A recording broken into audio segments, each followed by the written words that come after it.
بسم الله الرحمن الرحيم الحمد لله والصلاة والسلام على رسول الله وعلى آله وصحبه ومن والاه. Assalamu alaikum wa rahmatullahi wa barakatuh. Welcome to the Aqeedah class. Today, inshallah, we will discuss another issue of the nullifiers of Iman. We discussed several issues. Lastly, we discussed ruling by other than Allah's law. And now we're moving to another issue, which is abandoning the prayer. And scholars differed on this issue, whether it invalidates Iman or not. So, the one who does not pray, is he going to be considered a non-Muslim or not? Before we discuss this, we need to remember the importance of prayer. The Prophet ﷺ, when he was asked about Islam by Mu'adh radiallahu anh, he told him, رَأْسُ الْأَمْرِ الْإِسْلام. The head of the matter is Islam. وَعَمُودُهُ, and the pillar of it, the pole of it is Islam. وَذُرْوَةُ سَنَامِهِ الْجِهَادِ, and the peak, the hump of it is jihad. So prayer is the pole, and you cannot have any established building without a corner, without a pole, without a pillar. So prayer is very important. And you remember from the seerah that the only ibadah that was mandated in heavens is prayer. It is the only ibadah also that the Prophet ﷺ received it directly from Allah subhanahu wa ta'ala. All other ahkam, all other rulings came through Jibreel alayhi salam, except for the prayer. So prayer is very, very important. And you cannot say, I am a true Muslim while you don't pray. However, now, if someone did not pray, is he a kafir or not? Scholars differed on this issue. But before we discuss it, we need to know what they differed on exactly. Because they agreed on some issues, and they differed also on other issues. So what did they agree on? First of all, they agreed that if he abandoned the prayer out of arrogance, then he is kafir. Who did that? Refused to pray out of arrogance? Shaitan, Iblis. When Allah subhanahu wa ta'ala commanded him to prostrate himself, he refused. Rejecting it out of arrogance, this is kufr. Or if you say prayer is not mandatory, I don't have to pray, then it is also kufr. If you deny the obligation of prayer, this is kufr. Even if you pray yet you still say that prayer is not obligatory, I'm just doing it anyway, that is kufr. Why it is kufr? Because when you deny something that is known by necessity from the religion, this is kufr. This is kufr.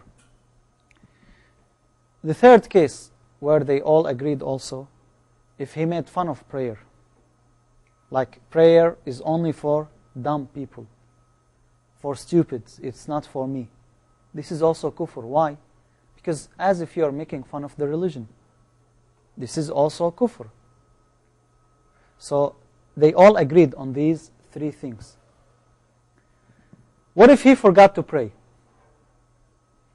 Is this kufr? They all agreed that this is not kufr, if he forgot to pray. So when I ask you, is abandoning the prayer kufr or not, you need to know where they differed exactly. If the prayer was not prayed because of forgetfulness, they all agreed it is not kufr. So where they differed only if the prayer was abandoned out of laziness. You're not saying, I don't have to pray. You're not arrogantly refusing to pray. You're not abandoning the prayer and making fun of it, or saying it's not obligatory. You admit, you acknowledge that prayer is obligatory. But you just simply don't pray out of laziness. You say, inshallah, I will pray, just like what most Muslims do.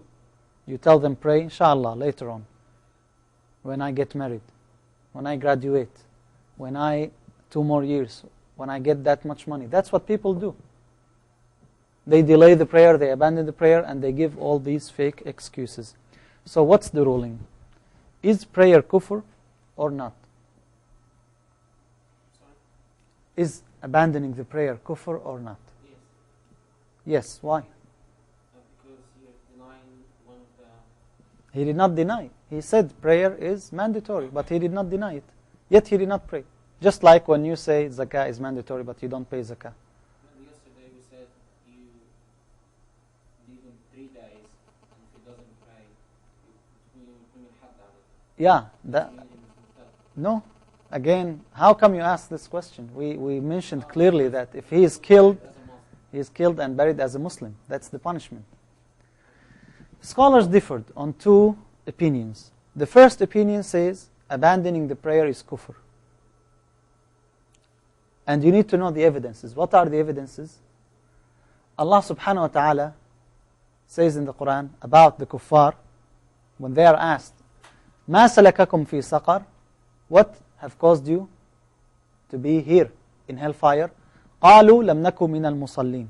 The first reason they give, the first reason for them to be admitted to hellfire is what? We did not pray. قَالُوا لَمْ نَكُ مِنَ الْمُصَلِّينَ. This is in Surah Al-Muddathir. So the first reason for people to be admitted to hellfire is abandoning the prayer, not offering the prayer. This is an evidence that abandoning prayer is kufr, because it will lead you directly to hellfire. You may say, well, this is not really clear. Look at the other evidence. This is in Surah At-Tawbah. Allah subhanahu wa ta'ala said, فَإِن تَابُوا وَأَقَامُوا الصَّلَاةَ وَآتَوُا الزَّكَاةَ فَإِخْوَانُكُمْ فِي الدِّينِ. But if they repent and establish prayer and pay the poor due, which is the zakah, then they are your brethren in religion.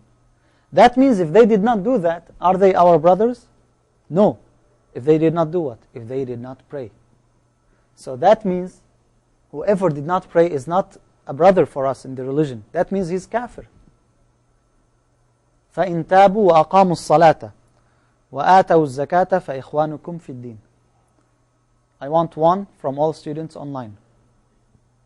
Quickly. فَإِن تَابُوا وَأَقَامُوا الصَّلَاةَ وَآتَوُا الزَّكَاةَ فَإِخْوَانُكُمْ فِي الدِّينِ.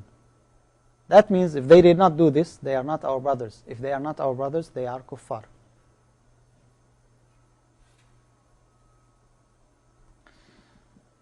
The Prophet ﷺ said, بين الرجل وبين الكفر أو الشرك ترك الصلاة. The thing between the man and kufr, the thing that stops the man from being kafir is what? Prayer. بين الرجل وبين الكفر أو الشرك ترك الصلاة. And this hadith, of course, is authentic hadith. What does that tell you? Abandoning prayer is kufr or not kufr? Is it kufr or not? According to these evidences. The Prophet ﷺ was asked about the rulers, the unjust rulers. What should we do as Muslims? Do we follow them? Can we fight them? The Prophet ﷺ said, no, you don't fight them unless they don't pray. That means if they did not pray, their blood is permissible. So we can fight them, which means the one who does not pray, is he a Muslim or a kafir? According to these evidences. مَا أَقَامُ الصَّلَاةِ. And this is also authentic. You are not allowed to fight the ruler, even if he was unjust, even if he took your money, even if he punished you, unless he did not pray. Once he did not pray, you are allowed to fight him.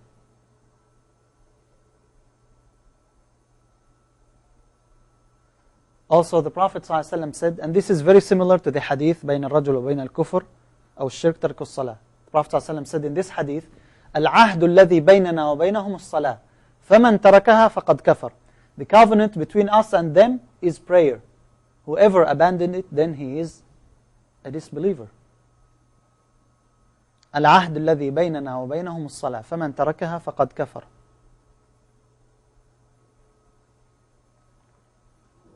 What does that tell you? The one who does not pray is a Muslim or kafir? No? What do you respond? Yeah. What does it mean, abandoning? Like someone who says, prayer is abandoned to me means like the first one, they abandoned it out of arrogance, they just deny the ordinance of prayer. That's different than abandoning. That's rejection. Whoever left the prayer.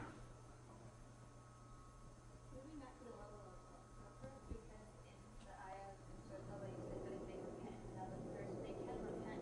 You don't maybe they don't automatically go out of the world of Islam, so they can repent. Yeah, but the repentance won't be a repentance without prayer. That means even if they say we repent, yet they don't pray, the repentance is not accepted. Okay, anyways. In Sahih al-Bukhari, I don't know if we read this hadith or not, but it is in Sahih al-Bukhari. من ترك صلاة العصر فقد حبط عمله. Whoever did not pray Asr, what will happen to him? His actions are invalidated, null. It's one prayer only, Asr. What did Allah say in the Quran about Salat al-Asr? حافظوا على الصلوات والصلاة الوسطى. Which is the Salat al-Wusta? Asr. It's one prayer. And how we say, according to this hadith, whoever did not pray is a kafir? How can you derive this ruling from here? What if your actions are null? So what? Does that make you a kafir? Yes? This is what happens to you when you leave Islam. All your good is finished. But that does not say when you leave Islam. It says only when you leave Asr prayer. Well, a Muslim can sin and he still has his good deeds to weigh against him. Okay, but when someone's, as long as you are a Muslim, your deeds won't go away. You are committing sins. But once the Prophet ﷺ says, if you don't pray Asr, that means it doesn't matter whatever you're doing else. Your actions will be null. The only person that his actions will be null is what? The disbeliever. So according to this hadith. Okay.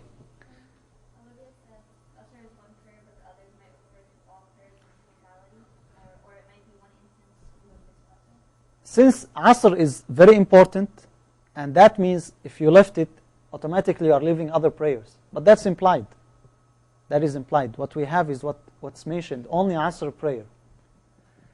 Ibn Mas'ud radiallahu anhu, he said, ما كان أصحاب محمد صلى الله عليه وسلم يرون شيئا من الأعمال تركه كفر إلا الصلاة. The companions of the Messenger صلى الله عليه وسلم used not to see any action that would be kufr if it's not done, except prayer. The only action that if it was left, they considered it kufr is what?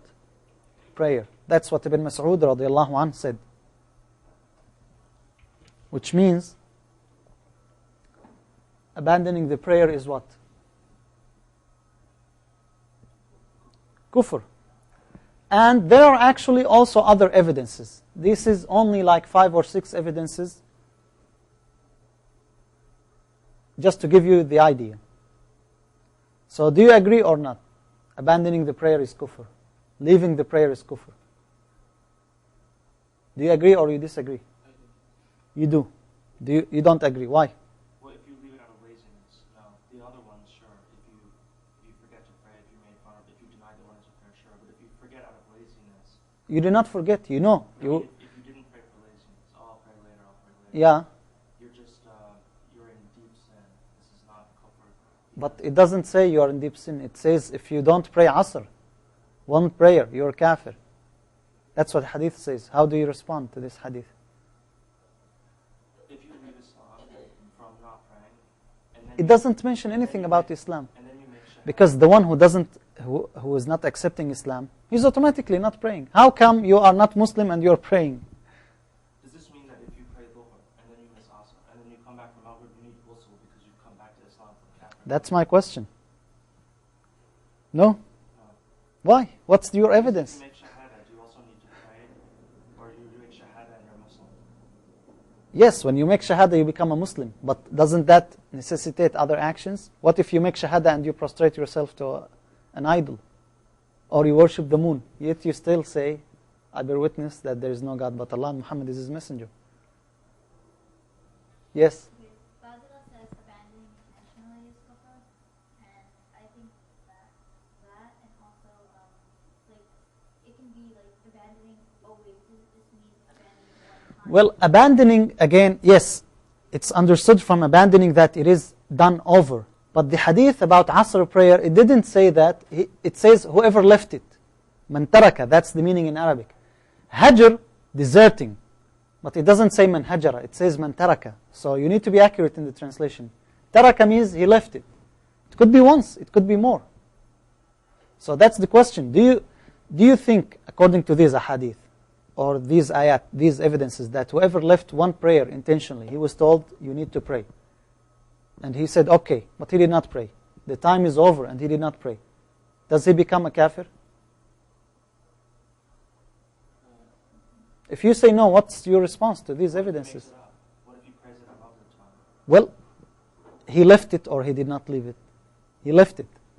And he was reminded, it's not out of forgetfulness. He was just lazy. Because if he left it arrogantly, that's out of question. We agreed on it earlier that he is kafir. If you say he is a kafir, you're almost saying more than 50% of Muslims are what? Isn't that true? Nowadays, how many people keep maintaining praying 5 times a day on time? How many people?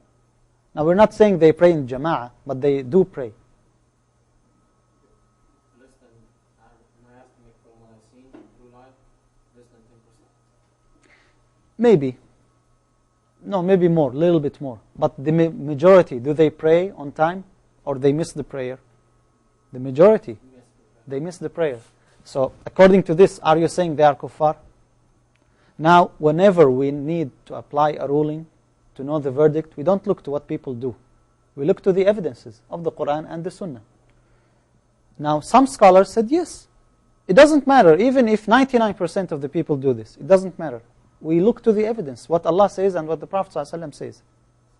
What about that hadith where Rasulullah says, "La ilaha illallah, Muhammadur Rasulullah." We are coming to this. So these are the evidences of the first group.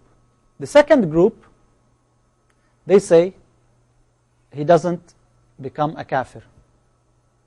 And of this group, which school of thought? Shafi'i. We took it yesterday. The one who does not pray, is he a kafir? No. But he is a sinner. Now again, some people, they are happy when you tell them, no, he's not a kafir. Actually, this is the opinion of the majority of scholars. Only few scholars agreed on the first opinion.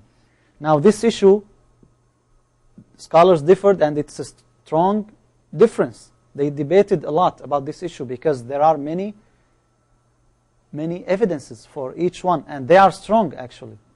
Both parties, they have strong evidences. But even according to the second opinion that says he's not a kafir, people say, alhamdulillah, he's not a kafir. Yes, but it's a major sin. It's greater than committing adultery, stealing, eating up riba. It's greater than that, because what's the punishment for it? Killing. So don't be happy with the fact that it's not kufr. Anyways, what's the evidence for